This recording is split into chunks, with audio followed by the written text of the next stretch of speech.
Chers téléspectateurs, nous allons partager des informations sur comment aborder et traverser une intersection en sécurité. À ce niveau, il faut comprendre que le constat est assez clair.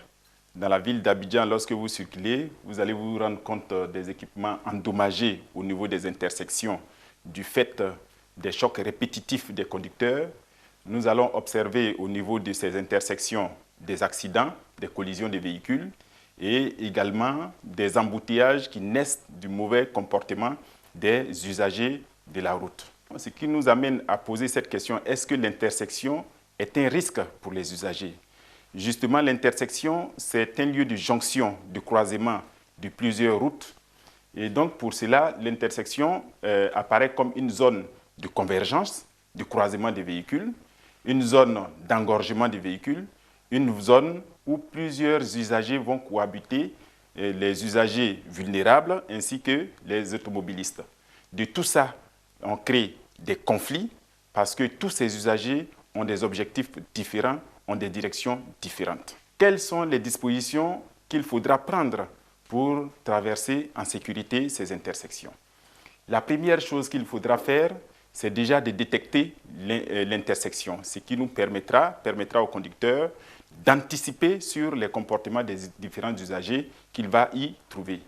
Et pour ça, nous avons deux types d'indices. On a des indices formels. Ces indices formels sont constitués de la signalisation routière. Vous avez notamment ces différents signaux que vous voyez là. On a le panneau stop. Lorsque vous voyez le panneau stop, donc naturellement, vous aurez droit à une intersection. Vous avez le panneau céder le passage. Vous avez le losange jaune qui indique une route à caractère prioritaire. Vous avez là une balise d'intersection et vous avez les feux tricolores. Toujours est-il que toutes ces indications nous montrent qu'il y a effectivement présence d'une intersection. Il y a également, en plus des indices formels, des indices qui sont informels, qui découlent de l'aménagement routier et de l'aménagement urbain.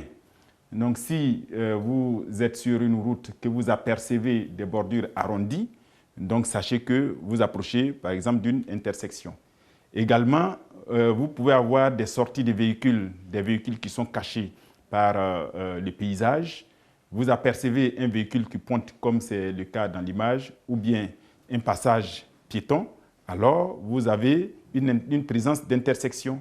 Vous avez également une ligne stop ou une ligne de céder les passages, alors vous avez une intersection qui peut se présenter.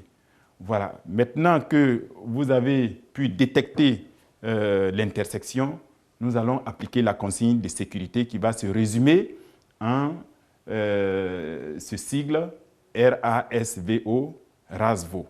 RASVO, R pour ralentir parce que justement, vous allez rencontrer des usagers, donc il faudra déjà commencer à maîtriser sa vitesse de sorte à pouvoir vous arrêter facilement si une situation d'urgence se présente. Ensuite, il va falloir avertir les usagers de votre présence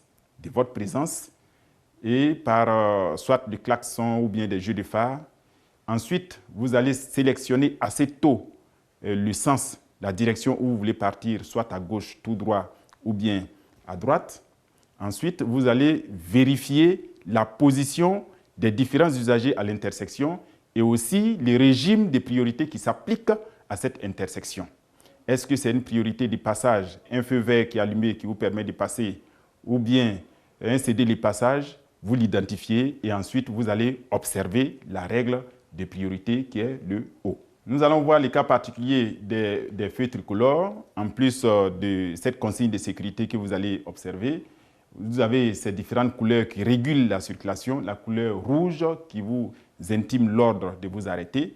La couleur orange en principe qui veut dire que vous devez vous arrêter, sauf si votre arrêt peut occasionner peut-être un accident. Et la couleur verte qui dit que vous êtes autorisé à passer. Je voudrais préciser que si vous avez le feu vert et qu'au centre de l'intersection, vous avez un embouteillage, il est préférable de vous arrêter parce que le feu vert, c'est une autorisation de passer et non une obligation de passer. Ceci étant, La sécurité routière, de façon générale, il faut retenir que c'est une responsabilité que tout le monde partage. Donc, lorsque vous circulez, il faut jouer sa part. On joue la part, vous jouez votre part, je joue ma part parce que je suis prudent, je joue ma part parce que je suis responsable, je joue ma part parce que je respecte les règles de la circulation routière. Merci pour votre aimable attention.